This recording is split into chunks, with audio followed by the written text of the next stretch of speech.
ಜಯಂತ್ ಅವರ ಮೇಲೆ ಚಿನ್ನಯ್ಯ ಹಲ್ಲೆ ಮಾಡಿದಂತೆ ಸ್ವತಃ ಜಯಂತ್ ಅವರು ರಾಜ್ಯಪಾಲರಿಗೆ ದೂರು ಕೊಟ್ಟಿದ್ದಾರೆ, ಮಹಾನಿರ್ದೇಶಕರಿಗೆ ದೂರು ಕೊಟ್ಟಿದ್ದಾರೆ. ಎಂತಹ ಭೀಕರತೆ ಅಲ್ವಾ ಇದು? ಕಂಡು ಕೇಳರಿಯದಂತಹ ಭೀಕರತೆ ಅಲ್ವಾ ಇದು?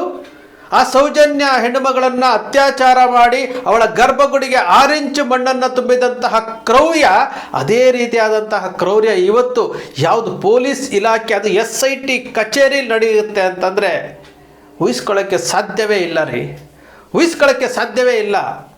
ಯಾರು ಕಾಪಾಡಬೇಕಾಗಿತ್ತೋ, ಯಾರು ಮುಂದೆ ನಿಂತು ಸಹಕಾರ ಕೊಡಬೇಕಾಗಿತ್ತೋ ಅದೇ ಪೊಲೀಸ್ ಸ್ಟೇಷನ್, ಅದೇ SIT ಅವರು ಇವತ್ತು ಚಿನ್ನಯ್ಯನ ಕಡೆಯಿಂದ ಜಯಂತ್ ಅವ್ರ ಮೇಲೆ ಹಲ್ಲೆ ಮಾಡಿಸ್ತಾರೆ ಅಂತಂದರೆ ಏನು ನಡೀತಾ ಇದೆ ಇಲ್ಲಿ? ಏನಾಗ್ತಾ ಇದೆ ಇಲ್ಲಿ? ಆ ವ್ಯಕ್ತಿ ನ್ಯಾಯಕ್ಕೋಸ್ಕರವಾಗಿ ಹೋರಾಟ ಮಾಡಿದ್ದು ಧ್ವನಿ ಎತ್ತಿದ್ದೇ ತಪ್ಪಾಗೋಯ್ತಾ? ಅರೆ ಸುಪ್ರೀಂ ಕೋರ್ಟ್ಗೆ ಒಂದು ಬುರುಡೆ ತಗೊಂಡು ಹೋಗ್ತಾರೆ ಅಂತಂದರೆ, ಸುಪ್ರೀಂ ಕೋರ್ಟ್ಗೆ ಹೋಗಬೇಕು ಅಂತಂದರೆ ಎಷ್ಟು ತಯಾರಿ ಇರುತ್ತೆ ರೀ. ಅದನ್ನು ತಗೊಂಡು ಹೋಗಿದ್ದು ಜಯಂತ್ ಅವರೇ ತಾನೇ, ಚಿನ್ನಯ್ಯನ ಜೊತೆಯಲ್ಲಿ ಹೋಗಿ ಜಯಂತ್ ಅವರೇ ತಾನೇ, ಚಿನ್ನಯ್ಯ ಜಯಂತ್ ಅವ್ರ ಮನೇಲಿ ಇದ್ದಿದ್ದು ತಾನೇ. 2 ವರ್ಷಗಳಿಂದ ನಡೀತಾ ಇರುವಂತಹ ಪ್ರಕ್ರಿಯೆ ಇದು. ಸುಪ್ರೀಂ ಕೋರ್ಟ್ಗೆ ಒಂದು ಬುರುಡೆ ತಗೊಂಡು ಹೋಗಿ ಇವರು ಅರ್ಜಿ ಕೊಡ್ತಾರೆ ಅಂತಂದರೆ ಇದೇನಾದರೂ ಸೃಷ್ಟಿ ಇರುತ್ತಾ? ಚಿನ್ನಯ್ಯನಿಗೆ ಹೇಳ್ಕೊಟ್ರೋ ಅಂತದ ಇದು? ಎಲ್ಲ ನಡೆದಿದೆ, ಎಲ್ಲ ಆಗಿದೆ, SIT ಆಗಿದೆ. SITನಲ್ಲಿ ಇವತ್ತಿನವರೆಗೂ ದೂರುದಾರರ ವಿಚಾರಣೆ ಆಗ್ತಾ ಇದೆಯಾ ಹೊರತು ಯಾರ್ಯಾರು ಆರೋಪಿ ಸ್ಥಾನದಲ್ಲಿ ಇದ್ದಾರಲ್ಲ, ಆರೋಪಿ ಸ್ಥಾನದಲ್ಲಿರುವಂಥ ಚಿನ್ನಯ್ಯ ಕೊಟ್ಟಿರುವಂಥ ಸ್ಟೇಟ್ಮೆಂಟನ್ನು ಯಾರಿಗಾದ್ರೂ ನೋಟಿಸ್ ಕೊಟ್ಟಿದ್ದಾರಾ? ಇಲ್ಲ. ನೋಡಿ, ಫೇಸ್ಬುಕ್ಕಲ್ಲಿ ದೀಪಕ್ ಶೆಟ್ಟಿ ಅಂತೇಳಿ ಒಬ್ಬರು ಪೋಸ್ಟ್ ಹಾಕ್ತಾರೆ. ಆ ಪೊಲೀಸ್ ಅಧಿಕಾರಿಯ ಫೋಟೋ ಹಾಕಿ ಇವರಿಗೆ ಏನೋ ಬಡ್ತಿ ಸಿಕ್ಕಿದೆ ಅನ್ನೋ ರೀತಿಯಲ್ಲಿ ಈ ಬುರುಡೆ ಗ್ಯಾಂಗಿಗೆ ಬಿಸಿನೀರು ಬಿಸಿ ಕಾಯಿಸೋದು ಏನೋ ಸ್ಟೇಟ್ಮೆಂಟ್ ಹಾಕಿದ್ದಾರೆ ಅವರು. ಅಂದರೆ ಮೊದಲೇ ಫಿಕ್ಸ್ ಆಗೋಗಿದೆಯಾ ಇದು? SIT ಸರಿದಾರಿಯಲ್ಲಿ ಹೋಗ್ತಾ ಇದೆ ಅಂತ ಜನ ತಿಳ್ಕೊಂಡಿದ್ರೆ ಈ ರೀತಿ SIT ಅವರು ದೂರುದಾರರನ್ನು ಕರೆಯಿಸಿ ಅವರಿಗೆ ಮಾನಸಿಕ ಹಿಂಸೆ ಕೊಟ್ಟು ದೈಹಿಕವಾಗಿ ಹಿಂಸೆ ಮಾಡ್ತಾರೆ ಅಂತಂದರೆ SIT ಏನು ಮಾಡ್ತಾ ಇದೆ? ಯಾವ ರೀತಿ ವರ್ಡಿಟ್ ಬರ್ಬೋದು, ಯಾವ ರೀತಿ ವರದಿ ಬರ್ಬೋದು ಇದು? ಇಲ್ಲಿ ಹೋರಾಟಗಾರರ ಆತ್ಮಸ್ಥೈರ್ಯವನ್ನು ಕುಗ್ಗಿಸೋದಕ್ಕೆ SIT ಈ ರೀತಿಯಾದಂತಹ ಕೆಲಸ ಮಾಡ್ತಾ ಇದೆ, ಭಯವನ್ನು ಹುಟ್ಟಿಸ್ತಾ ಇದೆ. ಈ ಲೆಟರ್ ಹೇಳ್ತಾ ಇದೆ ರೀ, ಈ ಲೆಟರ್ ಹೇಳ್ತಾ ಇದೆ, ಭೀಕರತೆಯನ್ನು ತೋರಿಸ್ತಾ ಇದೆ, ಭೀಕರತೆಯನ್ನು ತೋರಿಸ್ತಾ ಇದೆ. ನಾವು ಎಂತೆಂಥದ್ದೋ ನೋಡಿದ್ದೀವಿ, ಎಂತೆಂಥ ಸ್ಟೋರಿಗಳನ್ನು ಕೇಳಿದ್ದೀವಿ. ಆದರೆ ಈ ರೀತಿಯಾದಂಥ ಒಂದು SIT ಕಾಯಬೇಕಾದಂತಹ ಪೊಲೀಸ್ನವರು ಇವತ್ತು ಒಬ್ಬ ಆರೋಪಿ ಸ್ಥಾನದಲ್ಲಿರುವಂಥ ಚಿನ್ನಯ್ಯನ ಕಡೆಯಿಂದ ದೂರುದಾರ ಜಯಂತ್ ಅವರ ಮೇಲೆ ಹಲ್ಲೆ ಮಾಡಿಸ್ತಾರೆ ಅಂದರೆ ಏನರ್ಥ? ಕಾನೂನು ವ್ಯವಸ್ಥೆ ಯಾವ ಕಡೆ ಹೋಗ್ತಾ ಇದೆ? ಜಯಂತ್ ಅವರು ಅವತ್ತೇ ಬಂದು ಪೊಲೀಸ್ ಸ್ಟೇಷನ್ಗೆ ಕಂಪ್ಲೇಂಟ್ ಕೊಡಬೇಕಾಗಿತ್ತು. ಜಯಂತ್ ಅವ್ರು ಯಾಕೆ ಇಷ್ಟು ತಡ ಮಾಡಿದ್ರು ಗೊತ್ತಾಗಲಿಲ್ಲ. ಕೊಡಬೇಕ್ರಿ, ಹಲ್ಲೆ ಆಗಿದೆ, ನನ್ನ ಮೇಲೆ ಹಲ್ಲೆ ಆಗಿದೆ ಅಂತ ಹೀಗೆ ಕೊಡ್ತಾ ಇದ್ದಾರಲ್ಲ ಜಯಂತ್ ಅವರು. ಅವತ್ತೇ ಅವರು ಪೊಲೀಸ್ ಸ್ಟೇಷನ್ಗೆ ಕೊಡಬೇಕಾಗಿತ್ತು ಕಂಪ್ಲೇಂಟು. ಅದಾದಮೇಲೆ SP ಕೊಡಬೇಕಾಗಿತ್ತು ಅವ್ರು ಕ್ರಮ ತಗೊಂಡ್ರೆ. ಅದಾದಮೇಲೆ PCR ಹಾಕ್ಕೊಂಡು ಕೋರ್ಟ್ಗೆ ಹೋಗಿ ಈ ರೀತಿ ಆಗಿದೆ ಅಂತೇಳಿ FIR ಮಾಡಿಸಿದ್ರೆ ಅವತ್ತೇ ಈಗ ಏನೋ ಒಂದು ಅಂತ್ಯ ಸಿಗ್ತಿರ್ತಿತ್ತು. ಈಗ ತಡವಾಗಿ ಆದರೂ ಸಹ ಅವರ ನೋವನ್ನು ಮರೆತು ಅವರು ಇವಾಗ ರಾಜ್ಯಪಾಲರಿಗೆ ದೂರು ಕೊಟ್ಟಿದ್ದಾರೆ. ರಾಜ್ಯಪಾಲರಿಗೆ ದೂರು ಕೊಡೋದ್ರಿಂದ ಯಾವುದೇ ಪ್ರಯೋಜನ ಇಲ್ಲ. ಜಯಂತ್ ಅವರು ರಾಜ್ಯಪಾಲರಿಗೆ ಈ ಥರ 100 ಪತ್ರಗಳು ಬರ್ತವೆ, ರಾಜ್ಯಪಾಲರಿಗೆ ಬರೋಂಥ ಪತ್ರ ಯಾವುದು ಆಕ್ಷನ್ ತಗೊಳ್ಳೋದಿಲ್ಲ. ನೀವು ಮಾಡಬೇಕಾಗಿರೋದು ಕಾನೂನು ಪ್ರಕಾರವಾಗಿ ನೀವು ಕೊಡಬೇಕಾಗಿರೋವಂಥದ್ದು ಪೊಲೀಸ್ ಸ್ಟೇಷನ್ಗೆ ಕಂಪ್ಲೇಂಟ್ ಕೊಡಬೇಕು. ಪೊಲೀಸ್ ಸ್ಟೇಷನ್ಗೆ ಕಂಪ್ಲೇಂಟ್ ಕೊಡಿ. ಅದಾದ ನಂತರ ತಗೊಂಡಿಲ್ಲ ಅಂತಂದರೆ SP ಕೊಡಿ. SPಗೆ ಆಗಲಿಲ್ಲ ಅಂತಂದರೆ ನೇರವಾಗಿ PCR ಹಾಕ್ಕೊಳ್ಳಿ, FIR ರಿಜಿಸ್ಟರ್ ಮಾಡಿಸಿ. ಇಲ್ಲಿ ತಪ್ಪು ಮಾಡಿದವನು ಯಾರೇ ಆಗಲಿ ಶಿಕ್ಷೆ ಅನುಭವಿಸ್ಬೇಕು, ಯಾರು ಮೇಲಿಂದ ಬಂದಿಲ್ಲ. ಈ ದೇಶದ ಕಾನೂನು, ಈ ದೇಶದ ಸಂವಿಧಾನ ಎಲ್ಲರಿಗೂ ಒಂದೇನೆ. ಈ ಕೆಲಸ ಮಾಡಬೇಕು. ಗಿರೀಶ್ ಮಟ್ಟಣ್ಣನವರು, ನೀವು ಜಯಂತ್ ಅವರಿಗೆ ಧೈರ್ಯ ತುಂಬುವಂತಹ ಕೆಲಸ ಮಾಡಬೇಕು. ಜಯಂತ್ ಅವರು ಪಾಪ ಮಾನಸಿಕವಾಗಿ ಹಿಂಸೆ ಅನುಭವಿಸಿದ್ದಾರೆ. ಆ ಪತ್ರ ನೋಡಿದ್ರೆ ಗೊತ್ತಾಗುತ್ತೆ. ಜಯಂತ್ ಅವರು RTIನಲ್ಲಿ ಮಾಹಿತಿಗಳನ್ನು ತೆಗೆದುಕೊಂಡಿದ್ದಾರೆ. RTI ಮಾಹಿತಿಗಳು ತಗೊಂಡು ದಾಖಲೆಗಳನ್ನು ಕೊಟ್ಟಿರುವಂಥವರು. ಇಂತಹ ಒಬ್ಬ ಮಾಹಿತಿ ತಗೊಳ್ಳುವಂತಹ ವ್ಯಕ್ತಿನ ಇವ್ರ ಮೇಲೆ ಹಲ್ಲೆ ಆಗುತ್ತೆ, ಮಾನಸಿಕವಾಗಿ ದೈಹಿಕವಾಗಿ ಹಿಂಸೆ ಮಾಡ್ತಾರೆ, ಅದು ಚಿನ್ನಯ್ಯನ ಕಡೆಯಿಂದ ಹಲ್ಲೆ ಮಾಡಿಸ್ತಾರೆ ಅಂತಂದರೆ ಇದಕ್ಕಿಂತ ಭೀಕರತೆ ಮತ್ತೊಂದಿಲ್ಲ ರೀ. ಎಲ್ಲಿದ್ದೀವಿ ರೀ ನಾವು?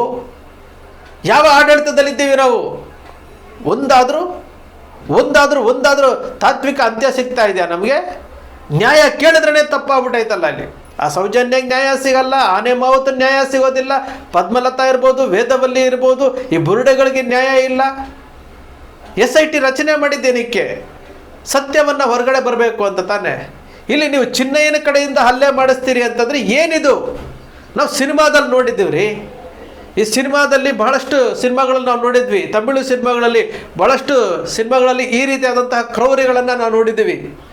ಪೊಲೀಸ್ನವ್ರು ನಡ್ಕೊಳ್ತಾ ಇರುವಂಥದ್ದು ಕಣ್ಣ ಮುಂದೆ ಹೋರಾಟಗಾರರು ನಾವು ಪ್ರತಿನಿತ್ಯ ಅಪ್ಡೇಟ್ ಮಾಡ್ತಾ ಇರುವಂತಹ ವಿಚಾರದ ಬಗ್ಗೆ ಈ ರೀತಿ ಜಯಂತ್ ಅವ್ರಿಗೆ ಎದುರಿಸ್ತೀರಿ, ಬೆದರಿಸ್ತೀರಿ, ಹೇಳಿಕೆಗಳನ್ನು ಪಡೆಯೋದಕ್ಕೆ ಹುನ್ನಾರ ಮಾಡ್ತಾ ಇದ್ದೀರಿ ಅಂತ ಅವರು ಆರೋಪ ಮಾಡ್ತಾ ಇದ್ದಾರೆ. ಏನು ಮಾಡ್ತಾ ಇದ್ದೀರಿ ನೀವು? ಹಾಗಾದರೆ ಧ್ವನಿ ಎತ್ತಬಾರ್ದಾ? ಆ ಯೂಟ್ಯೂಬರ್ಸ್ ಅಭಿ ಅವ್ರನ್ನ ಕರ್ಕೊಂಡು ಹೋಗ್ತೀರಿ, ಮುನಾಫನ್ ಕರ್ಕೊಂಡು ಹೋಗ್ತೀರಿ, ಎಲ್ಲರನ್ನೂ ಕರೆಸ್ತೀರಿ. ಇದುವರೆಗೂ ಯಾರು 164 ಸ್ಟೇಟ್ಮೆಂಟಲ್ಲಿ ಕೊಟ್ಟಂತಹ ಚಿನ್ನಯ್ಯ ಹೇಳಿರುವಂಥ ಯಾವ ವ್ಯಕ್ತಿಯನ್ನು ಕರೆಸಿ ವಿಚಾರಣೆ ಮಾಡಿದ್ದಾರೆ? ತನಿಖೆ ಮಾಡಬೇಕಲ್ಲ. ಇವತ್ತು ಆ ಕಾರಣಕ್ಕೋಸ್ಕರವಾಗಿ ಇವತ್ತು ಹೈಕೋರ್ಟ್ಗೆ ಬಾಲನ್ನವ್ರ ಮೂಲಕ ಹೋರಾಟಗಾರರು ಅರ್ಜಿ ಸಲ್ಲಿಸಿರೋದು. ಅರ್ಥ ಮಾಡ್ಕೊಳ್ಬೇಕಾಗುತ್ತೆ. ಈ ಬುರುಡೆ ಮಾಧ್ಯಮಗಳು ಮಾತನಾಡ್ತಾ ಇದ್ದಾವಲ್ಲ, ಅರ್ಚಾಡ್ತಾ ಇದ್ದಾವಲ್ಲ, ಇದು ತಪ್ಪಲ್ವೇನ್ರಿ? ರಿಪಬ್ಲಿಕ್ ಕನ್ನಡದವರೇ, ಸುವರ್ಣದವರೇ, ಪಬ್ಲಿಕ್ TV ರಂಗಣ್ಣವರೇ, ಇದೆಲ್ಲ ತಪ್ಪಲ್ವಾ? ಇದು ಮಾನವ ಹಕ್ಕುಗಳ ಉಲ್ಲಂಘನೆ ಅಲ್ವಾ ಇದು? ಜಯಂತ್ ಅವರು ಮಾನವ ಹಕ್ಕು ಹ್ಯೂಮನ್ ರೈಟ್ಸ್ ಕಮಿಷನ್ಗೆ ದೂರು ಕೊಡಬೇಕು. ಎಲ್ಲಿ ಆಗುತ್ತೋ ಅಲ್ಲಿ ದೂರು ಕೊಡಬೇಕು. FIR ಆಗಬೇಕು. ಇದು FIR ಆಗಬೇಕು. ಅವ್ರು ಯಾರು ತಪ್ಪಿತಸ್ಥ ಅಧಿಕಾರಿಗಳಿದ್ದಾರೆ ಅವರೆಲ್ಲರೂ ಸಸ್ಪೆಂಡ್ ಆಗಬೇಕು. ನ್ಯಾಯಯುತವಾಗಿ ತನಿಖೆ ಆಗಬೇಕು. ಈ ಕೆಲಸ ಜಯಂತ್ ಅವ್ರು ಮಾಡಬೇಕೀಗ. ಗಿರೀಶ್ ಮಟ್ಟಣ್ಣನವರು ಸಹ ಅವರಿಗೆ ಸಹಕಾರ ಕೊಡಬೇಕು.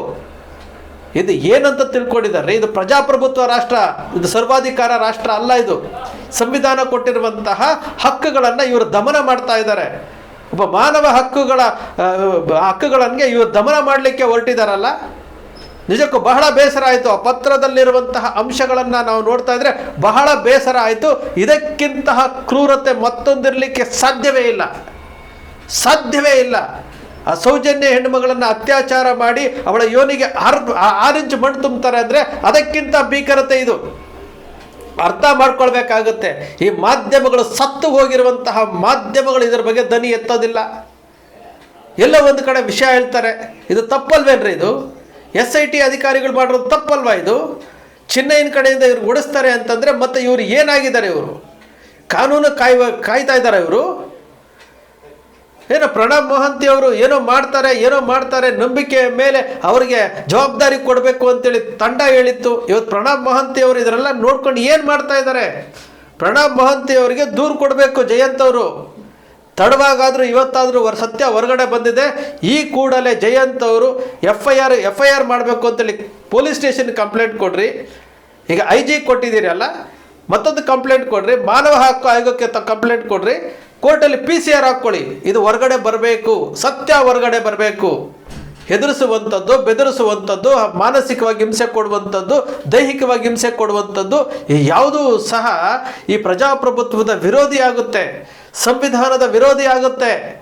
ಇಲ್ಲಿ ನ್ಯಾಯವನ್ನು ಅಪೇಕ್ಷೆ ಮಾಡ್ತಾ ಇದ್ದೀವಲ್ಲ ನಾವು. SITಯಿಂದ ನ್ಯಾಯ ಸಿಗುತ್ತೆ, ಸತ್ಯ ಹೊರಗಡೆ ಬರುತ್ತೆ ಅಂತ ತಿಳ್ಕೊಂಡಿದ್ದೀರಲ್ಲ. ಈ ಘಟನೆಗಳನ್ನೆಲ್ಲ ನೋಡ್ತಾ ಇದ್ರೆ ಈಗಾಗಲೇ ನಮಗೆ ಅದ್ರ ಬಗ್ಗೆ ವಿಶ್ವಾಸವೇ ಹೋಗ್ತಾ ಇದೆ. ಇದು ವಾಸ್ತವ ಸಂಗತಿ. ಬಹಳ ಭೀಕರತೆಯ ವಿಚಾರಗಳು ಇವು. ಪ್ರತಿಯೊಂದು ವಿಚಾರಗಳನ್ನು ಕಟ್ಟಿ ಹಾಕುವಂತಹ ಪ್ರಯತ್ನ ಮಾಡ್ತಾ ಇದ್ದೀರಿ.